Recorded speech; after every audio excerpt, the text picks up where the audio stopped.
Hello everyone, we'll start with the refraction through prism now. We know the structure and how light deviates or gets refracted from a prism.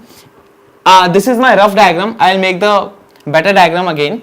But if this is a prism structure, okay, what are the rays we consider? First of all, the ray which is falling on this surface, I'll draw a normal here, right? So this ray is going from region 1, which is rarer, to a denser medium. So instead of going straight like this, the ray is supposed to bend towards the normal, right?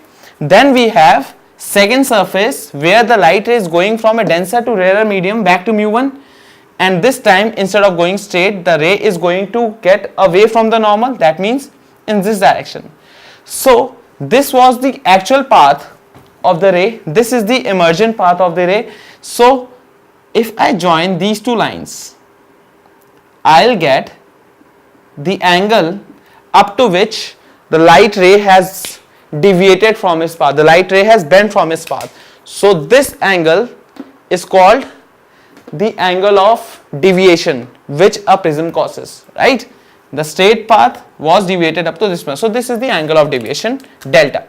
Now I'm going to draw the same diagram again because it will involve a bit more terms.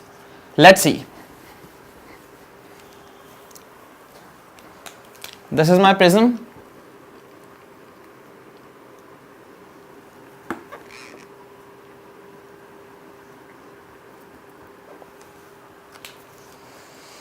I have a ray, the incident ray, okay, this is my incident ray at this point. The angle which incident ray makes with the normal is called angle of incidence. So this is my angle of incidence. First of all, let it be I, okay.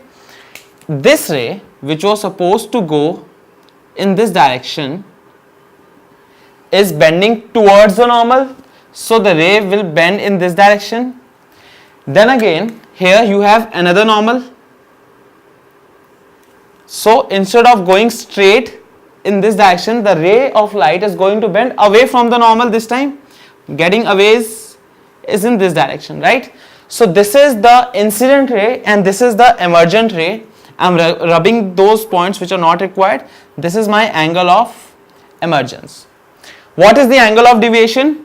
I'll extend the emergent ray backwards and I'll get this as my angle of deviation, right? It is denoted by delta. This is the sign. So now I want to establish a relation between I, E, delta and the prism angle. What is the angle of prism? This thing, A, okay. To do that, I am doing a bit more construction here. I am joining these two lines, this one and this one. Basically these two are the normals associated with both the sides 1 and 2. Now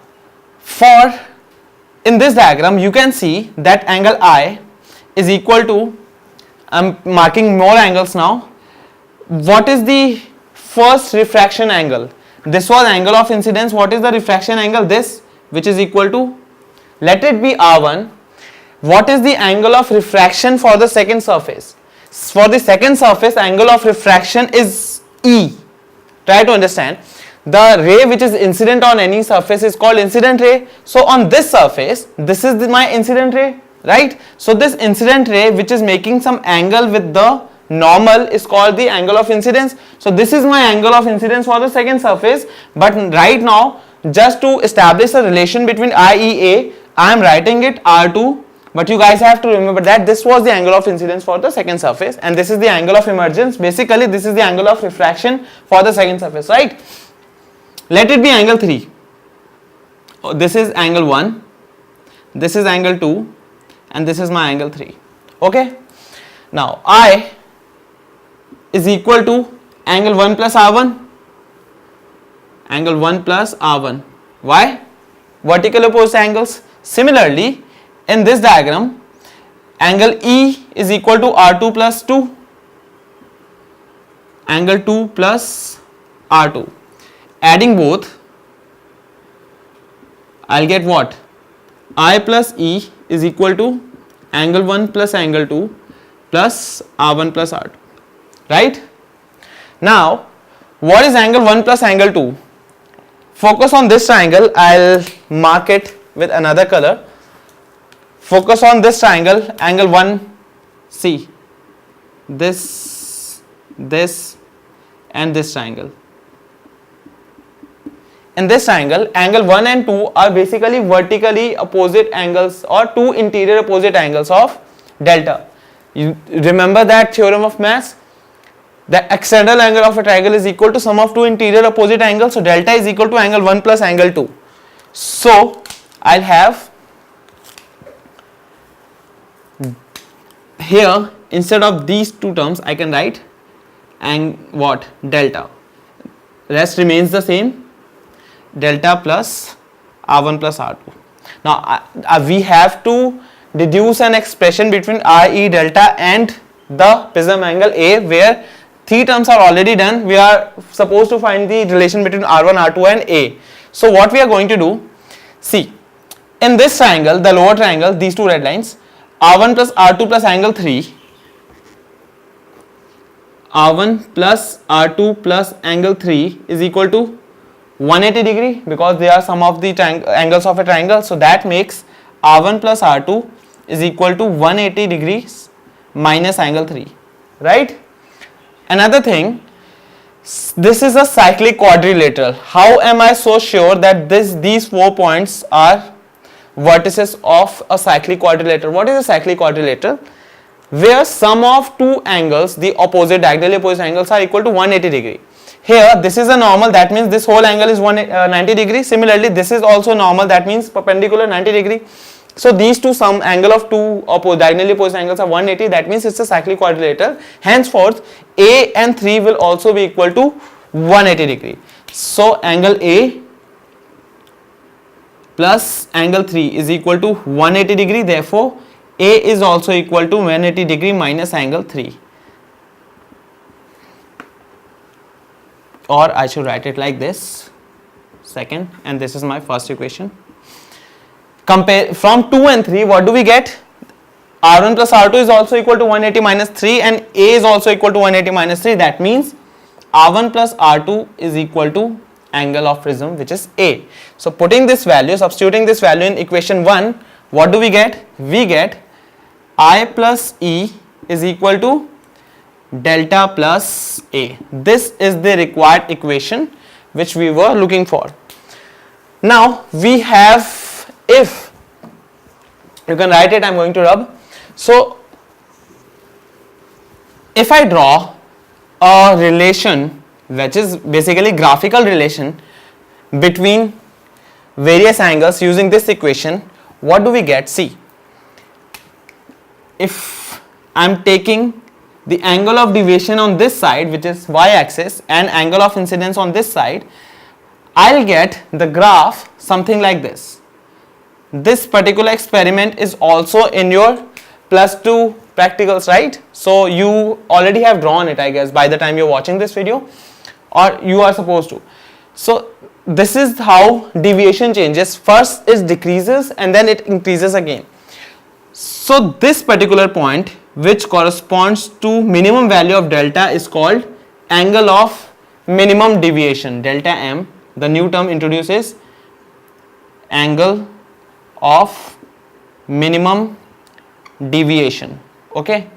Second thing, for any particular angle of delta, you have two different values of I. For example, for this value of delta, that means at this value of delta, I am having two different values of I.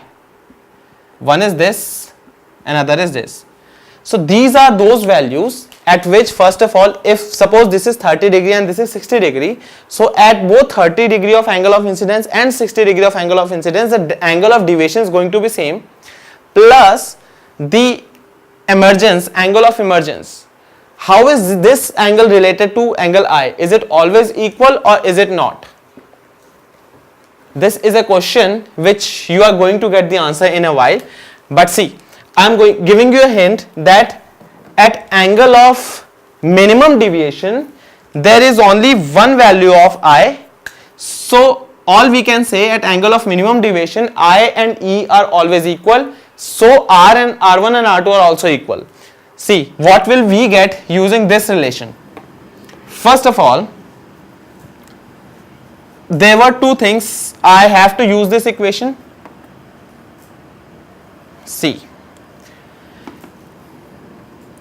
I would actually start writing here. This was the equation I plus E is equal to delta plus what? A. Now, at angle of minimum deviation, I is equal to E. Therefore, putting this value in this equation, what do I get? I plus I is equal to delta plus A, right? No, it should be delta M, because this thing happens only in case of angle of minimum deviation.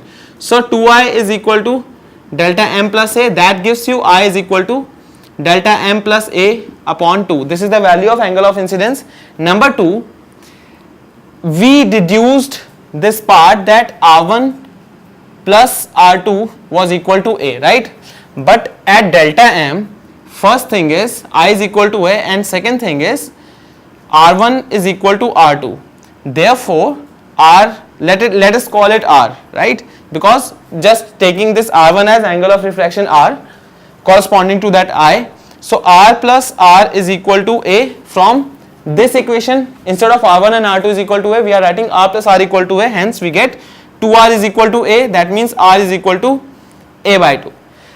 According to Snell's law, now we don't need this thing. I might as well rub this diagram. So according to Snell's law,